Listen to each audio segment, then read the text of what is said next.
지금부터 질의응답 시간 갖겠습니다. 첫 번째는 민생 경제 분야입니다. 제가 먼저 언론인 두 분 지목 드리겠습니다. 질문하실 분 손 들어주시면요. 제가 지목 드리고 소속 매체 성함 말씀 부탁드립니다. 제 카메라 뒤에 계셔서 제가 오히려 기회 먼저 드리겠습니다. 연합뉴스 고동욱 기자님. 네.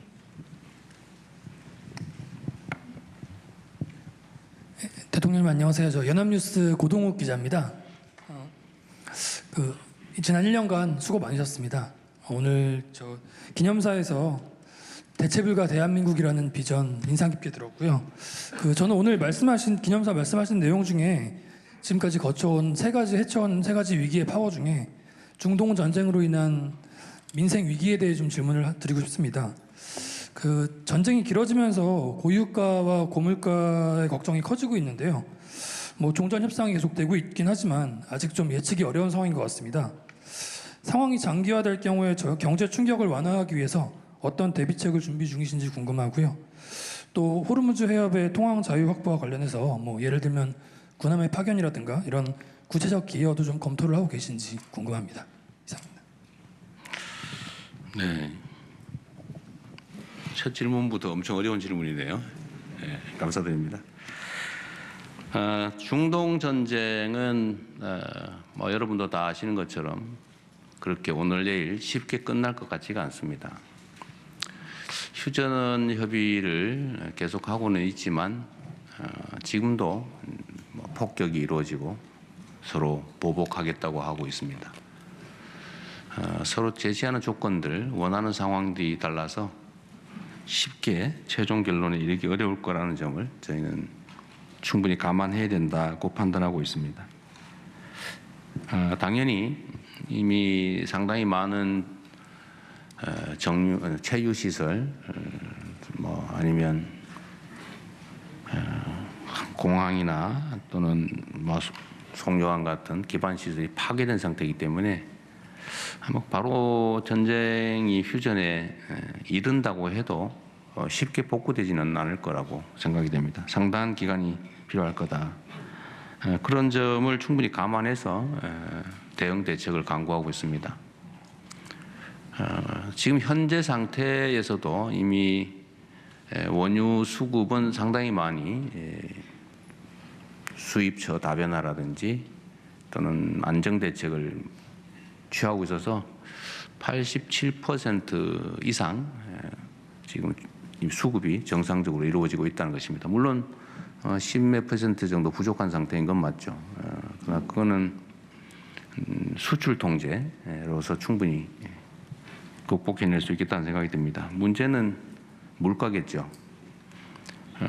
수급 자체는 근본적인 수급이 완전히 부족해지는 심각한 상황은 저희가 충분히 대비할 수 있다고 판단은 되는데 문제는 이 불안정성 때문에 원유 가격의 정상화, 과거로 돌아가는 건 그리 쉬울 것 같지 않습니다.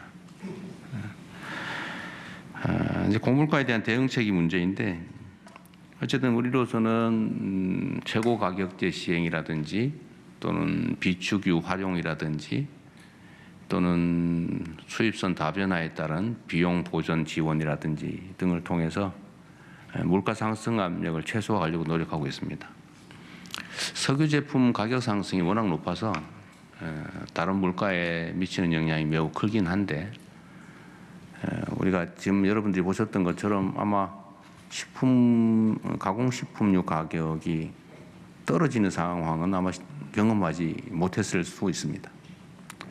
앞으로도 시장 질서를 정상화함으로써 불필요하게 과도하게 물가가 상승하는 것들을 관리하면 최악의 사태는 충분히 피할 수 있을 것이다 생각이 됩니다. 지금 현재도 물가 상승률, 전체 물가 상승률은 다른 나라에 비해서 나름 안정적으로 관리되고 있다고 판단이 됩니다. 앞으로도 그런 위험성이 높기 때문에 국가가 가진 역량을 최대한 동원해서 상승폭이 최소화될 수 있도록 할 생각입니다. 위기 상황 정도까지는 가지 않을 것으로 생각이 됩니다. 네, 다음 질의 받겠습니다. 네, 민생 경제 분야고요. 네, 한재영 기자님. 네, 안녕하십니까. 한국경제신문 한재영입니다. 반도체 호황으로 관련된 초과 세수가 상당할 것으로 예상이 되고 있습니다. 여러 군데에서 이제 제안들이 나오고 있습니다. 국민배당금이라든지 또 국부펀드 투입 같은 아이디어들이 제시가 되고 있습니다. 일각에서는 국가 채무 상환하는데 초과 세수를 우선적으로 활용해야 한다는 의견도 있습니다. 대통령께서 모두 말씀에서 의견을 주시긴 했지만 대통령께서 생각하시는 초과 세수를 가장 효과적으로 사용할 수 있는 방안이 뭐고 또 그것을 고민할 때 가장 큰 원칙이 무엇인지 궁금합니다.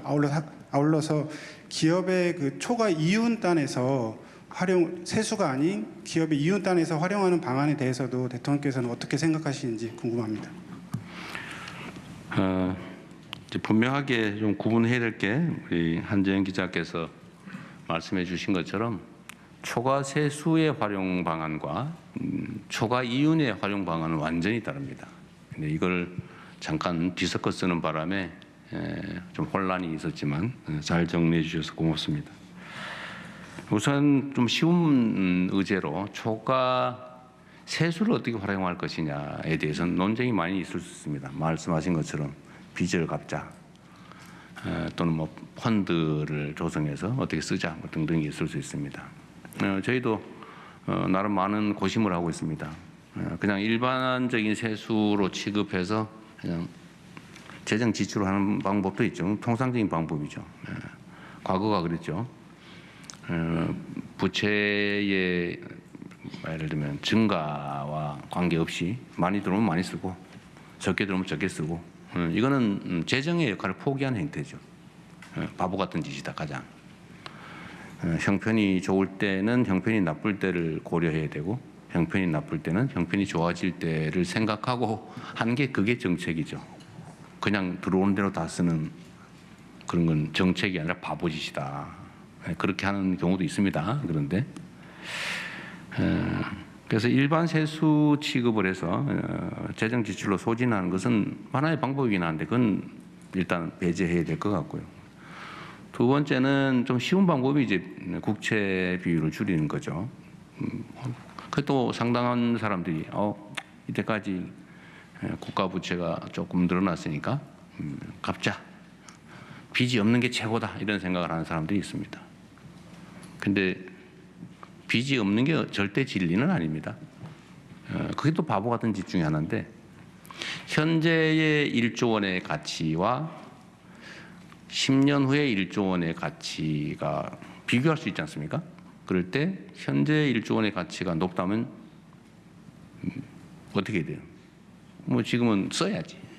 근데 미래의 가치가 훨씬 높다. 그럼 갚아야죠. 나중에 써야죠.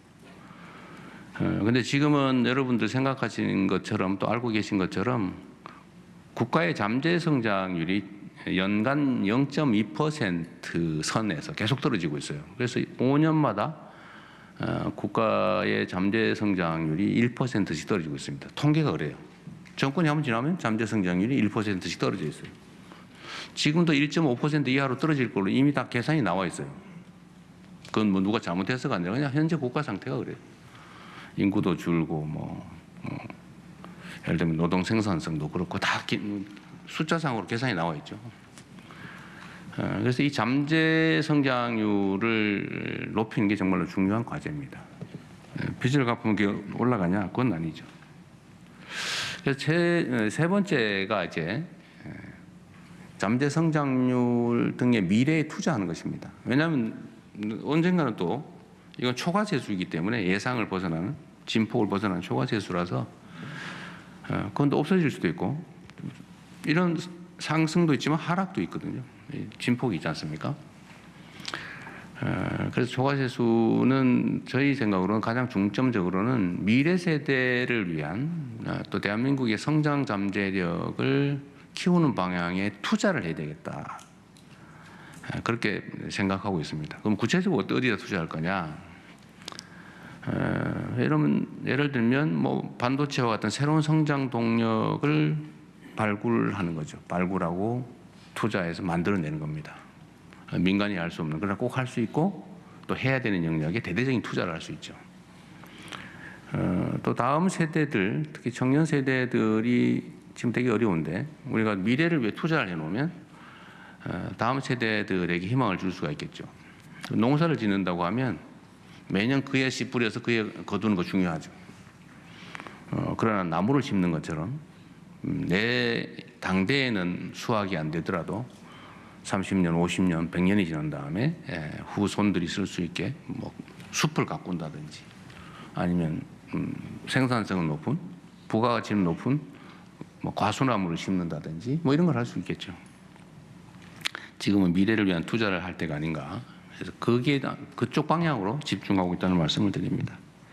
잠재 성장률 회복에 장기 투자하는 방향으로 중심을 잡고 있다 이렇게 이해해 주면 되겠고요. 초과이윤 부분은 매우 논쟁적인데요. 이번에 아마 여러분들 삼성전자의 영업이익률 배당을 둘러싼 노사 갈등에 대해서 관심이 많으셨을 거예요. 일단은 잘 수습되긴 했는데 이게 이제 우리 사회에 완전히 새로운 화두를 던졌습니다. 사실 우리 기성 뭐 저도 노동운동에 관심이 많은 사람이고 또 노동자 출신이기도 하고 우리나라 산업 경제 체제를 어떻게 꾸려가야 될지 이제 국가적 결단에 책임을 지는 사람이 됐는데도 그 문제는 정말로 어려운 문제죠.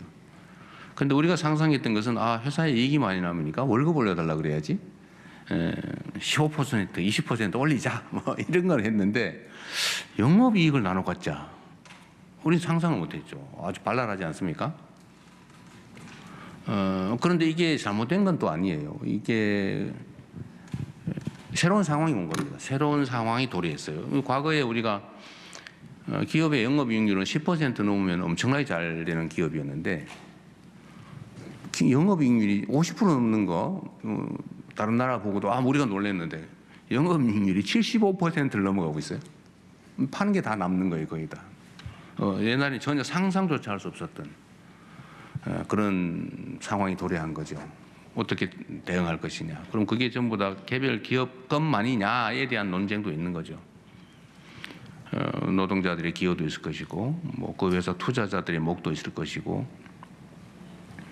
또 예를 들면 R&D에 대대적으로 투자한 국가의 목도 있을 것이고, 또 어려운 시기에 엄청나게 감세를 해준 지원을 해준 보조금을 지원한 우리 국민들도 있지 않습니까? 그게 사실은 국민들이 내신 거죠. 세금으로 지원해 준 거, 세금 깎아준 거 이런 거. 그런 것만 해도 수십조 이러잖아요. 이걸 대체 어떻게 할 거냐. 근데 문제는 저도 그 점 때문에 참 고민을 많이 했습니다. 이게 과연 타당한 주장인가? 이게 과연 노동쟁의의 대상이 되는 사안이냐? 이게 소위 경영권에 해당되는 거 아닌가?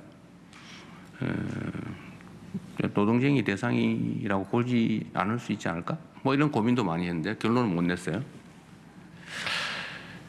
우리가 앞으로 가야 될 아마 앞으로 도래하게 될 새로운 사회는 이런 논쟁이 엄청 많아질 겁니다. 그래서 과거에 인공지능세, 로봇세를 도입해서 그걸로 뭐 첫째는 복지를 향상하자는 전통적 주장도 있고 두 번째는 그걸로 유효 수요를 창출하지 않으면 수요가 사라져서 자본주의의 선순환이 불가능해진다. 그러니까 이거를 일정 부분은 우리 국가 공동체가 걷어서 소비 수요를 유지를 하도록 소비자에게 지원해 줘야 된다. 우리 실리콘밸리에서 주장하는 기본소득론이었죠. 근데 그게 이제 현실이 돼가고 있는 거예요. 문제는 우리나라만 먼저 이런 걸 하면 어떻게 되겠어요? 기업들이 다 탈출하는 상황이 발생할 수도 있죠.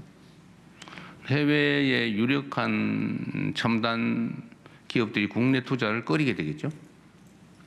한국에 가면 영업이익률이 높으면 그중에 일부를 떼어서 하라는 사회적 압력이 있어 라고 하게 되면 그런 부담 있는 나라에 투자하는 게 좀 망설여지지 않겠어요?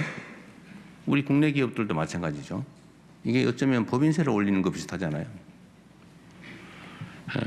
아주 또 불안정하게. 이 법인세 같은 경우는 예정이 돼 있어요. 합리적으로 예측할 수 있죠. 그런데 몇 퍼센트를 나눠 갖자고 싸움을 해서 그때 결정을 해야 돼? 라고 하는 건 매우 불안정하죠. 예측하기 어렵다. 그래서 이게 국가 산업 정책에도 매우 심각한 영향을 미칠 수 있는 의제예요. 우리나라 안에서만 논쟁해서 끝낼 일이 아닙니다. 해결될 수 없어요. 전 세계적인 공통 의제가 곧 돼 가겠죠. 그럼 그 이전 단계에서는 우리가 이 초과 이윤의 처리 문제에 대해서는 논쟁 자체가 매우 신중해야 된다. 논의를 할 수 있겠죠. 그러나 그게 자칫 잘못하면 지금 겨우 이제 일어서는 중인데 새싹이 자라나고 있는 중인데 그 새싹을 밟는 상황이 발생할 수도 있습니다.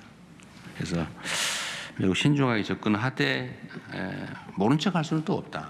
그러나 이건 국내에 제한되는 논의가 아니라 전 세계의 국제 무역 질서까지 영향을 크게 미치기 때문에 국제적 단위의 논의가 좀 필요하지 않을까 그런 생각이 듭니다. 매우 어려운 주제인데 피할 수는 없는 또 현실이기도 합니다. 근데 말이 좀 길었네요. 그래서 웬만하면 말 안 하는 게 좋습니다. 네. 네, 다음은 대통령님께서 그래요? 네. 지목하셔서 한 개 질문 받겠습니다. 이번에는 네. 여성들이 하시면 좋을 것 같아요. 이 줄도 좀 바꿔서 우리 저기에 흰 옷 입으신 분 중간에. 네. 네, 송주영 기자님. 네. 네, 질문 기회 주셔서 감사합니다. MBN 송주영 기자입니다. 대통령께서 모두 발언에서도 부동산 개혁에 대한 의지를 다시 한번 강조하셨는데요. 관련 질문 드리겠습니다. 이번 6.3 지방선거에서 특히 서울시장 선거 결과는 수도권 부동산 민심이 반영됐다는 평가가 있습니다. 대통령 취임하신 이후에 전세난이라든가 매매 가격이 상승을 했기 때문도 영향을 미친 것으로 보이는데요. 이 보유세 상승과 전세난 그리고 정비사업 규제 완화에 대한 불만과 기대감이 뒤섞인 것으로 보이는데 대통령은 이런 해석에 대해서 어떻게 생각하시는지 궁금하고요. 그리고 대통령이 생각하시는 향후 부동산 정책 운용 계획에 대해서도 궁금합니다. 네, 대한민국에서 가장 어려운 문제, 현실적인 문제에 말씀을 해주셨습니다. 정말 어렵죠. 부동산은 묘하게 소위 개혁 정부가 들어서면 올라가요. 소위 보수 정부 이런 제가 진보 보수 이런 말 쓰기 싫어서 그런데 자꾸 쓰게 되네요. 어쨌든 그냥 썼으니까 하죠. 보수 정부에서 집권을 하면 부동산 값을 올리려고 고사를 지내는데도 안 올라가요. 담보도 풀어주고 이자율도 낮추고 빚내서 집 사라고 고사를 지내고 그냥 안 올라요. 안 오르고 있다가 그게 몇 년 동안 쌓여가지고 이 개혁 정부가 들어서면 그때 확 올라가요. 그러니까 몇 번 경험이 쌓이다 보니까 이상하게 그런 선입관, 아무 관계가 없지만 그런 선입관이 생겨났죠. 저는 이 악순환의 고리를 끊어야 된다고 생각합니다. 대한민국의 미래 발전 가능성을 갉아먹는 또 현재 대한민국을 위협하는 여러 문제들이 있지만 그중에 제일 심각한 게 부동산 투기예요. 아무도 일하려고 하지 않습니다. 왜냐하면 남들이 은행에서 돈 빌려가 자기 돈도 아니에요. 남의 돈 빌려가지고 집을 몇 채씩 사놨더니 가만히 있다 보니까 그 일하는 것보다 훨씬 많은 수익을 준단 말이에요. 이때까지 경험이 그랬어요. 나는 이때까지 열심히 일했는데 결론은 보니까 그냥 패자처럼 느껴지는 거죠. 근로의욕을 훼손하죠. 그리고 그 과정에서 온갖 탈법, 편법들이 난무하죠. 그리고 결국은 그게 대한민국의 경제 구조를 통째로 왜곡했어요. 예를 들면 지금도 그렇게 크게 개선되지는 않았습니다. 모든 국가 자산의 또는 역량이 부동산에 다 잠겨 있어요. 대한민국 국민들이 가지고 있는 자산 중에 부동산이 차지하는 비율이 엄청나게 높습니다. 많이 개선된데도 그래요. 여전히 1등일 겁니다, 아마. 그러다 보니까 이게 우리가 가지고 있는 소위 자본이라고 하는 게 부동산에 매여가지고 생산적 역량이 투입되지를 못하고 그러니까 주식시장은 저평가되어 있죠. 그것도 여러 가지 이유가 있죠. 이게 다 얽혀 있어요. 그래서 저는 부동산 투기 공화국을 탈피하는 게 이 나라가 살아가는 길이다, 살아남는 길이다라고 생각합니다. 이게 언젠가는 여러분도 생각해 보세요. 대한민국의 부동산 가격이 비정상적으로 높다는 사실은 통계적으로 다 증명돼 있어요. 예를 들면 특정 계층이 하나도 안 쓰고 버는 돈을 싹 다 모았을 경우에 얼마를 모아야 몇 년을 모아야 집을 살 수 있나 뭐 이런 통계 있잖아요. 대한민국은 아마 15년 넘게 걸리는 걸로 돼 있을 거예요. 아마 세계에서 가장 높은 쪽에 속할 겁니다. 인생을 오로지 집 사는데 또는 집값 갚는데 다 바치는 거죠. 그리고 언젠간 터지겠죠. 이게 비정상적이거든요. 근데 집값이 오르면 오를수록 물가 상승률 정도 오르는 건 모르겠어요. 근데 비정상적으로 자꾸 오르면 언젠가는 이게 터질 수밖에 없죠. 일본이 한번 터졌잖아요. 30년 고생을 했다고 해요. 근데 일본은 그나마 우리 그 민간 가계에서 저축 자산이 많았는데 우리 대한민국은 민간의 부채가 많죠. 빚이 엄청 많아요. 터지면 그 터지는 충격이 어떨까 아마 생각해 봐야 됩니다. 우리는 그 생각 안 할 수가 없죠. 수건 돌리기 같은 거죠. 어느 순간에는 폭탄 돌리기. 어느 순간에 터지죠. 해결해야 되겠다. 무슨 수를 써서라도. 그리고 해결할 수 있다. 의지가 있으면. 수단은 많죠. 예를 들면 수요 공급에 따라 가격이 결정되니까 일단 제일 쉬운 게 공급을 늘리는 거예요. 막 그린벨트 훼손해가지고 막 신도시 만들어 지으면 해결 일시적으로 되죠. 근데 문제는 어떻게 됩니까? 그 지방이 다 죽죠. 막 서울로 다 몰려와가지고 지방이 다 죽어요. 안 그래도 죽고 있는데 재건축, 재개발을 열심히 하는 뭐 그것도 하나의 방법이죠. 자투리탕이라도 있는 거,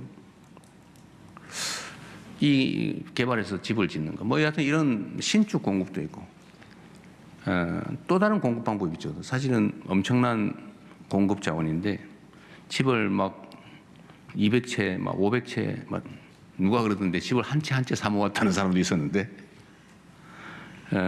이렇게 사 모아가지고 투기용으로 가지고 있는 경우가 있죠. 이걸 좀 내놓으면 엄청난 공급 여력이 있죠. 수요를 억제하는 게 있죠. 예를 들면 시장이 꼭 필요한 사람이 필요해서 사는 거. 그래서 공급과 수요가 균형을 맞춰서 만들어지는 가격은 정상적인 거예요. 그건 뭐 그래서 올랐다 또 내렸다. 그건 자연스러운 거죠. 근데 문제는 나도 집을 한번 사 모아봐야지. 20채 사는 게 목표야. 뭐 이렇게 한다든지 3채는 사야지. 월세 받아가지고 뭐 이렇게 생각을 해가지고 막 가수요, 투기수요 이런 게 좀 많잖아요. 근데 이런 걸 또 줄이면 수요가 줄어들겠죠. 꼭 필요한 집 살 수 있게. 그래서 이 수요 공급을 조정하는 장치는 여러 가지가 있습니다. 뭐 규제의 문제도 있고요, 금융의 문제도 있고, 또는 세제의 문제도 있죠. 근데 우리나라의 보유세가 대체로 낮습니다. 그래서 많이 사 모아도 부담이 별로 없어요.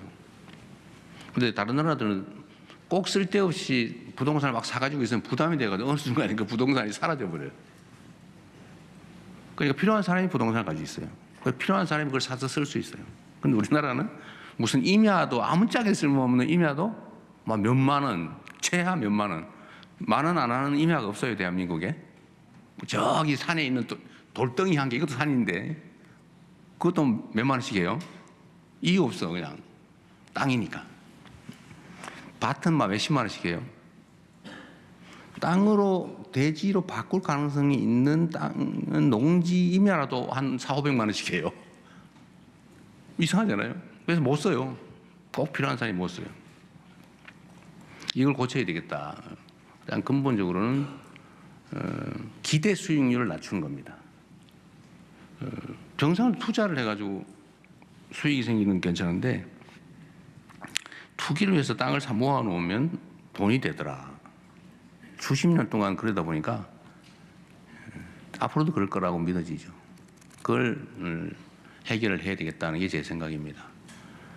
답은 다 드렸는데 정리를 하면 필요한 영역에서 신축이든 재건축 재개발이든 공급을 늘리는데 지금 제가 가급적이면 남 얘기 나쁘게 안 하려고 하는데 2022, 23, 24년 이 3년 동안에 공급이 확 줄었어요.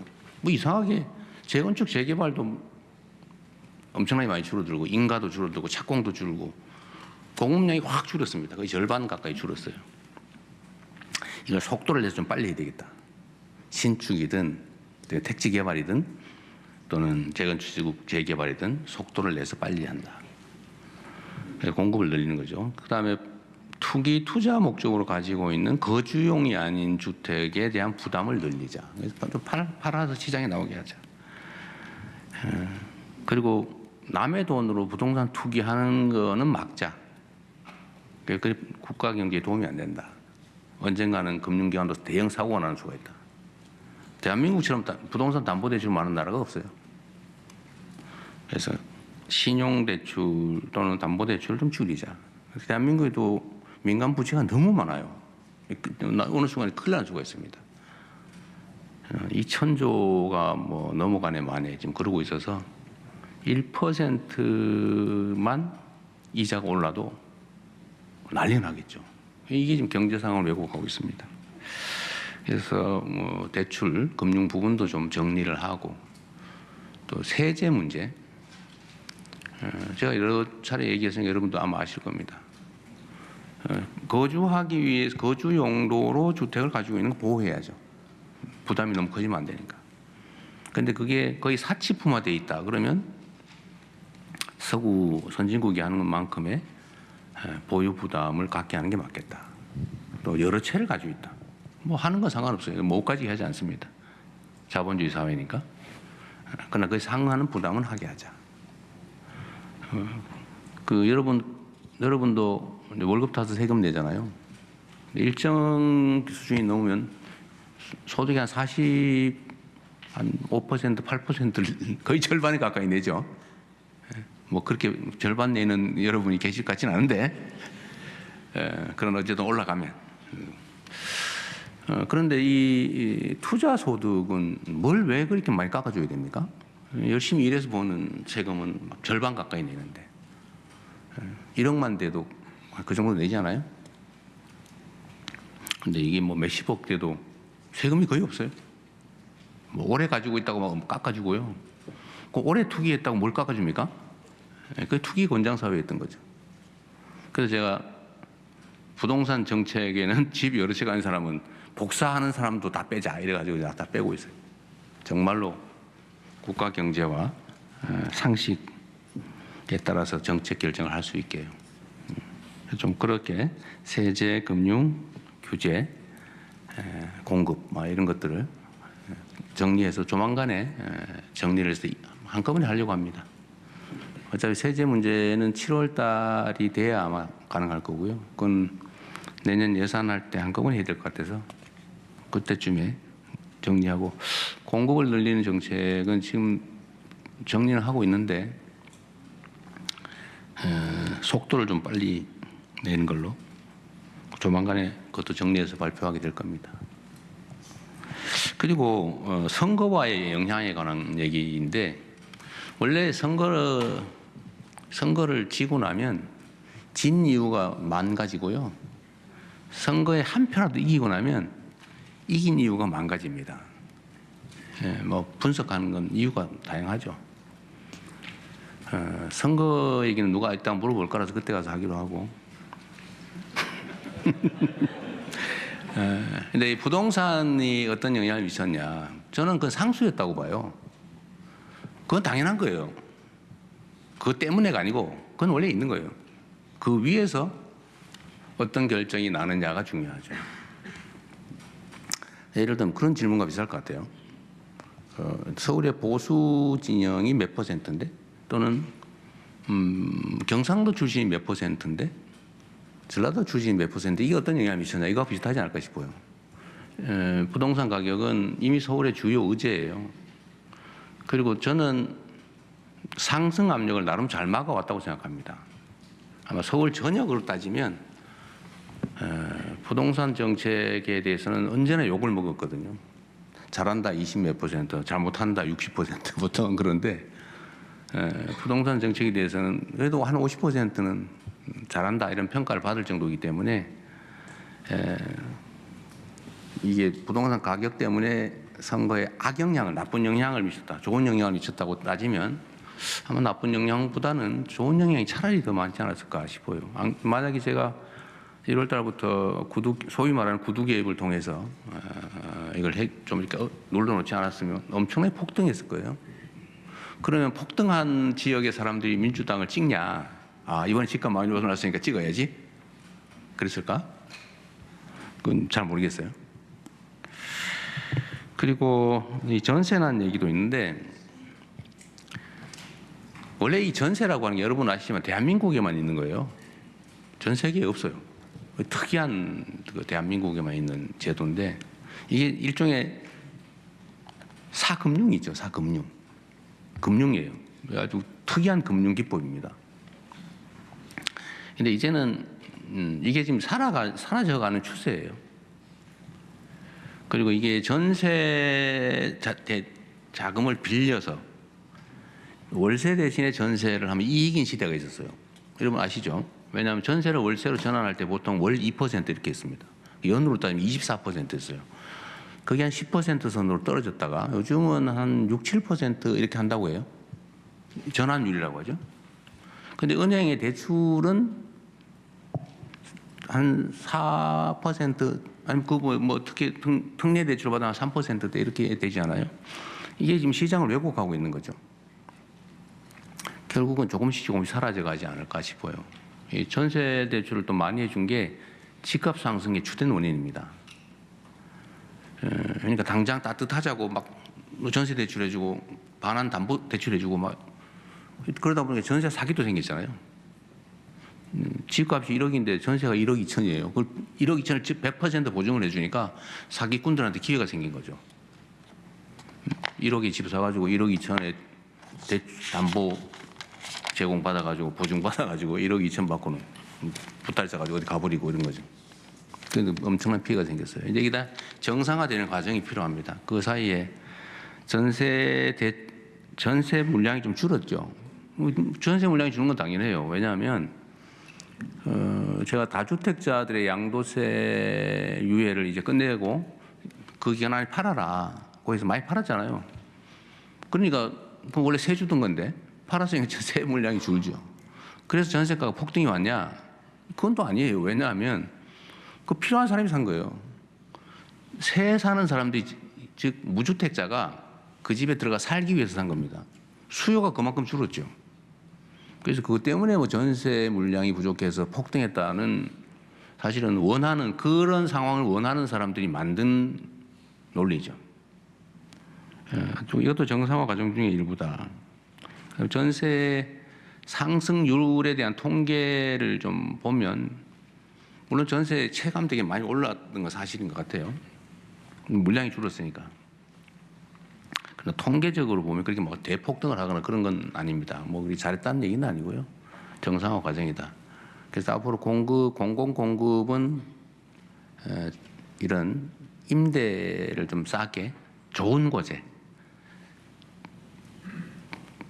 평범한 중산층 정도 충분히 살 수 있는 좋은 품질의 것으로 지금 공급을 하려고 합니다.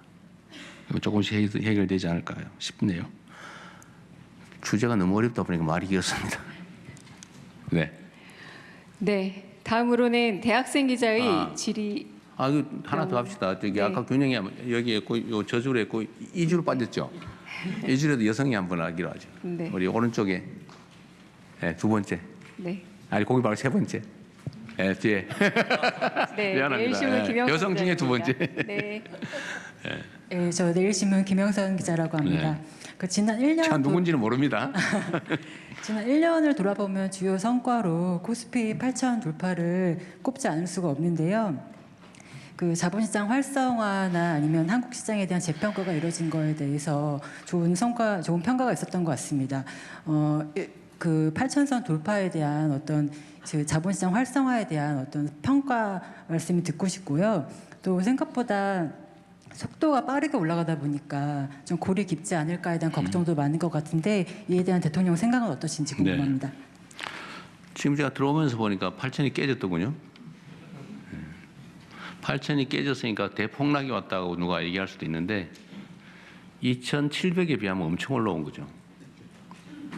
원래 뭐 주식 시장은 진폭이 좀 크긴 하지만 진동이 있기 마련이죠. 맨날 올 수만은 없고 맨날 내릴 수만도 없습니다. 적정한 가격 균형점을 찾아가는 과정이죠. 끊임없이. 상황은 변하니까요. 제가 주가지수 5천 얘기한 건 한 2, 3년 지난 다음 정도를 제가 기대를 하고 자신이 있었는데 이게 지금 6개월 만에 이렇게 돼버렸어요. 그거는 신뢰 때문인 것 같습니다. 그러니까 이게 새로운 상황을 만든 게 아니고 비정상의 정상화 과정이었기 때문에 이 정상화 되는구나라고 확신이 드는 순간에 이걸 2, 3년 기다릴 이유가 없는 거죠. 정상을 찾아가는 마치 용수철처럼 우리나라 주식시장은 너무 과도하게 눌려 있었어요. 다 아는 것처럼 뭐 PBR이니 PER이니 이런 거 따질 것도 없이 자체는 이상하게 너무 낮았어요. 한 잘해봐야 60% 정도 평가밖에 못 받았다. 잘해봐야.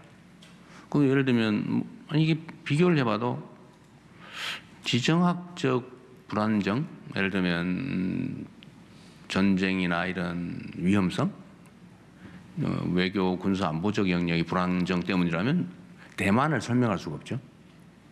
사실 대만이나 이쪽보다 한반도가 더 군사 안보적 측면에서는 더 불안하지 않나요? 아니 뭐 얘기하면 우리가 북한을 막 어떻게 집적거리지 않은 한 좀 집적거려서 문제가 되긴 했죠. 예를 들면 경제 상황은 또 어떠냐? 다 비정상이었어요. 말이 안 되는 상황이었죠. 그래서 이거를 정상화한다면 뭐 어느 정도 갈까? 저는 반도체 특수 상황 뭐 이런 거 빼고 그냥 현재 상태에서만 정상화 조치를 통해서 5천을 넘길 수 있다고 봤어요. 그 신뢰를 회복하는 과정.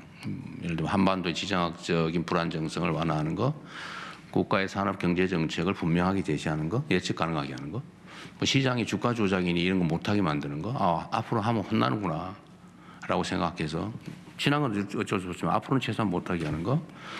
예를 들면 뭐 회사의 기업 이익이 늘어나도 뒤로 소위 파이프 박아가지고 다 빼돌리고 뭐 이런 거 있잖아요. 파이프라인이라고 그러나? 뭐 그런 거 있어요. 이렇게 해왔으니까 또 뭐 예를 들면 이중 상장하고 그다음에 뭐 물적 분할해가 쏙 빼먹고 남의 암소의 송아지는 자기가 가져버리고 막 이런 거 있잖아요. 근데 이런 비정상적인 것만 정리해도 한 5천 될 거라고 봤죠.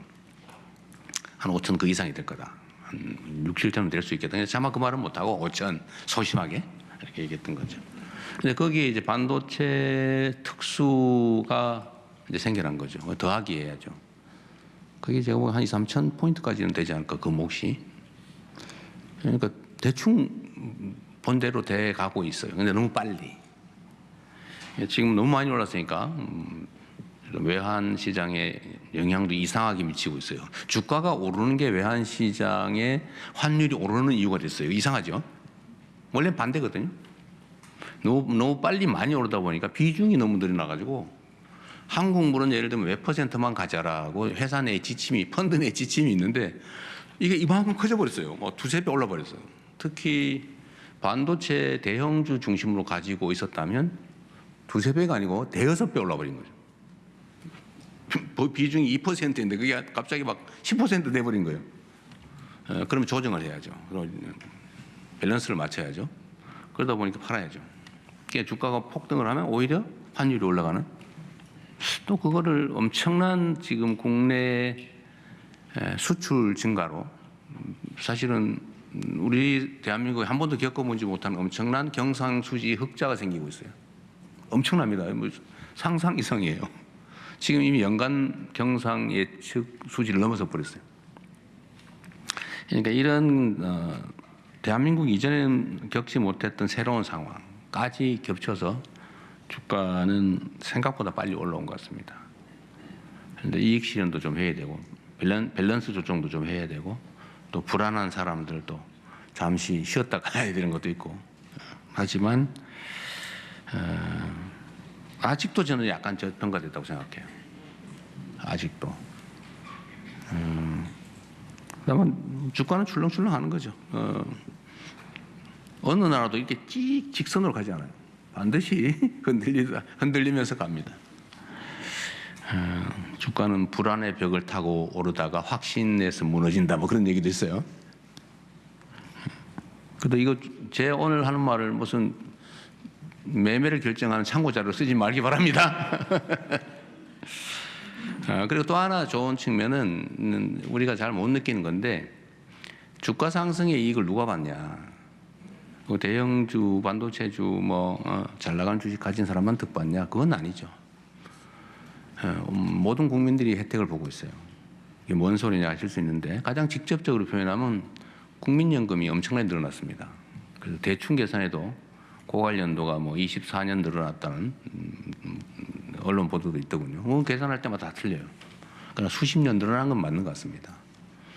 그래서 고갈에 대한 걱정을 하는 우리 젊은 청년 세대들의 걱정이 조금 줄어들었죠. 그래서 요새 국민연금 구조개혁에 대한 얘기가 좀 들어갔어요.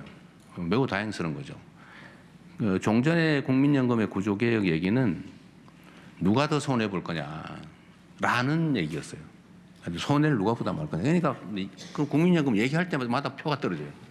그래서 누구도 해야 되는 일이지만 아무도 말하지 않는 거죠. 피하는 거죠. 왜냐하면 연금 개혁하고 그 정권이 유지된 나라가 없다고 할 정도예요. 해야 되긴 한데 하면 엄청난 정치적 타격이 와요. 누가 손해를 보거든요. 누가 손해를 부담할 거냐. 근데 그 얘기를 우리가 상당 기간은 안 해도 되게 된 건 참 대한민국 전체를 위해서 바람직한 일이기도 하고 이재명 정권을 위해서도 매우 다행스러운 일이죠. 정말 어려운 의제였는데 국민연금의 평가 가액이 올라가는 건 매우 다행스러운 일입니다. 정상화되어 가는 중이에요. 대한민국의 비정상의 정상화의 한 부분이다. 가장 극적인 부분이기도 하죠. 네. 또 한 분 다 했어요? 아니요, 지금 진행하십시오. 네, 저희가 뒤에 할 이야기가 굉장히 많이 제가 남아서 말이 좀 짧아질 거예요 이제. 네, 하고 싶은 네. 얘기를 다 하고 나면 네. 이제 하나 남았어요. 제가 할 얘기 중에 아, 선거 얘기지. 그건 좀 이따 여러분도 궁금하겠지만 네, 저도 네, 하고 뭐 싶은 얘기죠. 질문하실 때 참고해 주시기 바라고요. 네. 나중에 간단한 질문을 좀 많이 받도록 할게요. 네. 그럼 먼저 한번 선거 근데 관련 외신한테는 기회를 안 주고 계세요. 지금 순서가 다 있는데 순서가 있어요. 네, 정한대로 그러면, 하십시오. 네. 먼저 대학생 기자의 질의 영상이 준비가 되어 있습니다. 아마 한참 기다리고 있었을 겁니다. 시사인 대학기자상 대상을 수상한 이대 학부 정보현 학생의 질의 영상 시청 후 대통령께서 답변을 해주시면 됩니다. 안녕하세요. 이대학부 선임기자 정보연이라고 합니다. 저는 지역격차에 따른 시간 불평등에 대한 질문 드리고 싶습니다. 이른바 서울공화국 한국에서 서울로 향하는 것은 보통의 일이 되어버렸습니다. 상경 청년들은 월세와 생활비 벌기부터 스스로를 돌보기까지 해야 하는데요. 본가가 서울인 청년들과는 일상에서 쓸 수 있는 가용 시간이 달라집니다. 이는 기업들의 고스펙 요구와 맞물려 계급 고착화까지 이어진다고 생각합니다. 상경 청년들이 겪는 시간 불평등과 여기서 이어지는 소득 자산 격차를 우리 사회는 어떤 방식으로 해결할 수 있을지 여쭙고 싶습니다. 갈수록 질문이 어려워지고 있어요. 여하튼 우리가 해결해야 되고 또 현재 당면하고 있는 문제 중에 가장 심각한 문제 두 가지를 섞어서 동시에 저를 타격을 하셨어요. 그게 이제 지방 균형 발전 문제와 청년 문제죠. 두 가지를 섞어놨으니 얼마나 어려운 얘기입니까? 일단은 주안점은 이제 지방 청년들을 어떻게 해야 할 거냐라는 얘기인 것 같아요. 주안점은 이거는 국토 균형 발전과 직접 관련이 있습니다. 자주 말씀드린 것처럼 우리 대한민국의 여러 문제 중에 또 하나 심각한 문제가 수도권 집중이죠. 생각해 보면 부동산 문제도 사실은 거기서 엄청나게 격화되고 있습니다. 다 서울로 몰려오니 또 수도권으로 몰려오니 지방은 망가지고 서울은 미어 터지고 있죠. 폭발의 위험, 지방은 소멸의 위험, 이건 양 측면을 동시에 겪고 있습니다.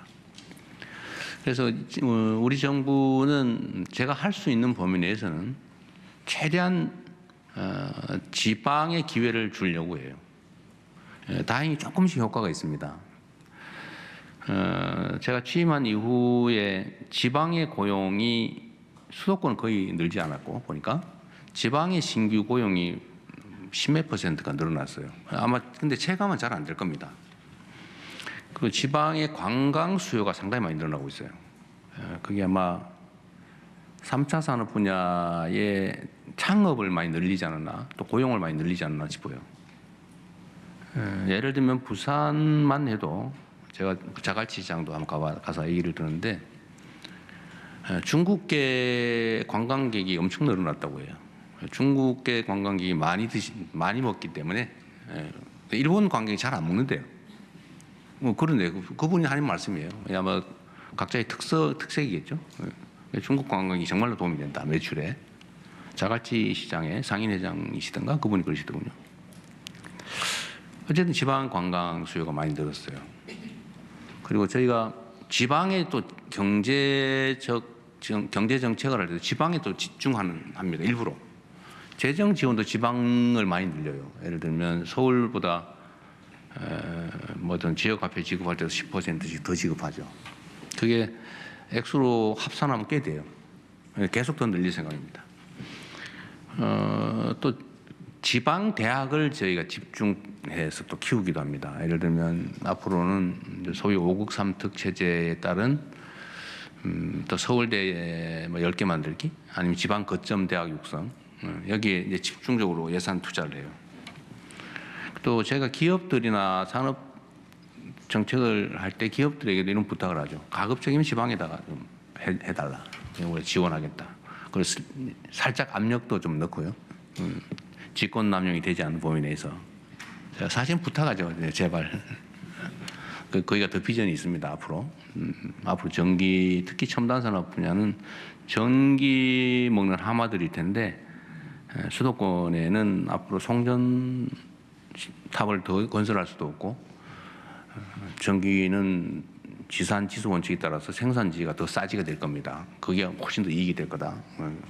장기적으로 더 심해질 거다. 그게 이렇게 제가 여러 얘기를 해서 지방에다 또 투자도 조금씩 더 하고 있어요. 지방 대학의 경쟁률이 올해 많이 올라갔다고 합니다. 특히 부산은 해수부 때문이겠지만 해양수산 관련 학과들이 사상 최대의 경쟁률을 기록했다고 해요. 어쨌든 이렇게 조금씩, 우리가 획기적인 한 수는 없습니다. 재정 정책, 산업 경제 정책, 뭐 인프라 투자, 기반 시설 등등 모든 면에서 지방에 가중치를 주고 있어요. 이제 아예 법으로 강제하려고 준비 중입니다. 그게 대한민국 사는 길이죠.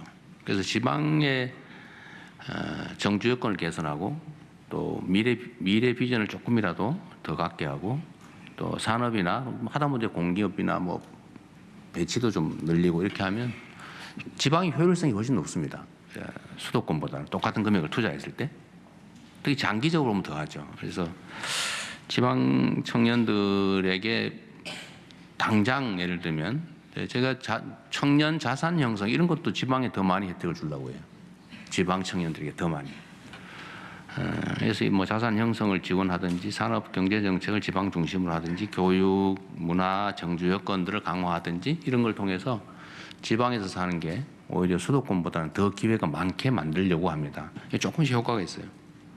그러나 이게 뭐 한두 해 사이에 막 획기적으로 확 바뀌지는 않겠지만, 그러나 방향은 크게 틀고 있다.